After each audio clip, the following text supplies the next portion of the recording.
This video we're going to do a quick sale and then show a merchandise return on that sale and take a look at ledger behind the scenes. So the first thing to explain the difference between the quick sale and point of sale is with point of sale we're actually asking for a customer, so we're either going to pick a customer existing in the database already or add one on the fly. With the quick sale, these are sales that we don't care who the customer is. We're just going to add that to our store sale account. So it's not like we're selling serial numbers or things that we want to track with history on the customer. So in this case, when we click quick sale, it pulls up to our point of sale and our cursor's flashing ready for the item.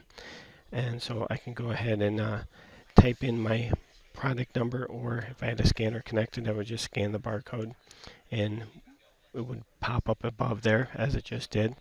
So we always default whatever you're entering in as a quantity of 1. If you're selling a multiple quantity, you can either continue scanning and just keep adding to the list, or you can click the number pad right above the number 0 here, just to the left. So if I highlight that with my cursor, up above here we have different numbers. I can use my mouse, or if you have a touch screen, you can click that quantity there and that fills in up for you automatically. So now when I type in my product item, it's on that quantity that I typed in. So again, if I click that there and type in my product, it adds to the list. So if I want to delete something out of this list, if I enter too many or whatever it may be, so maybe I want to get rid of this one, I can right click on that item and delete that out, and it just comes up with the warning, do I want to delete this? And I'm going to answer yes. So at this point I can tender out of my sale. I can click the money bag on the far left, which brings up my tender menu, or what I like to do is use the F12 function key on the keyboard. That's just hotkey that goes right to the tender menu. So I'm going to say they gave me a $20 bill and they gave me a $50 bill. So it shows our remaining amount left over. And if I want to apply that as a credit, I could do that, or I can go ahead and finalize the transaction. And it's going to come up to ask if we want to print a receipt. I'm going to just cancel through that, and it's going to pop up our change due, which is an optional workstation setting.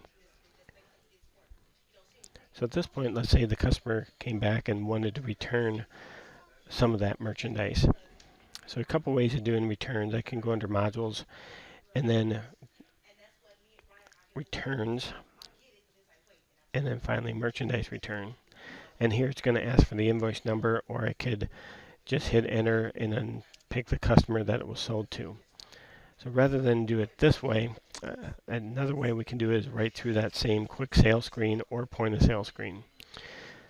So from here, you can add buttons to the point of sale screen. AMSI is totally customizable, so I had to have a button on the miscellaneous forms button menu here, and there's my merchandise return.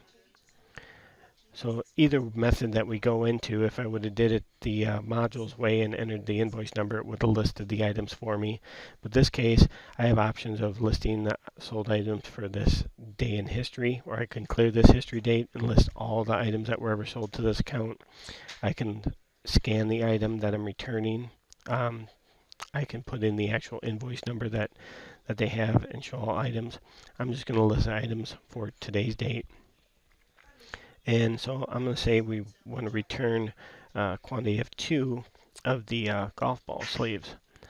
So I'll check this item, and when I do, you'll notice the quantity return column defaults to the amount that was sold. If we want to change that to that they want to return 2 of these, I can reduce that quantity. And then when I tab out of it, you notice the subtotal changes to the actual amount accordingly for the quantity. If I want, I can add a restocking fee. Another nice thing here is it shows how the customer paid. So based on store policy, if they paid by check, you may not want to return cash because the check may not have cleared. But in this case, since they did pay cash, we're going to go ahead and click Save. And so it comes to back to our point of sale screen, shows the amount that we're returning. At this point, I can go to my tender menu again, or again hit F12, and it pulls up how do we want to return this. So I'm going to choose cash return, and you see finalized transaction is ready to go. So I will click that, and we'll show this one on the screen here real quick. Shows our return receipt, that it was fully paid, that we paid them basically, quantity that we returned, etc. All that information is there. And so now, nice handy thing that I'd like to do to help learn behind the scenes and a little bit of accounting. If we go into reports and then general ledger, and then finally this ledger by ref. So just to show this daily transaction here today.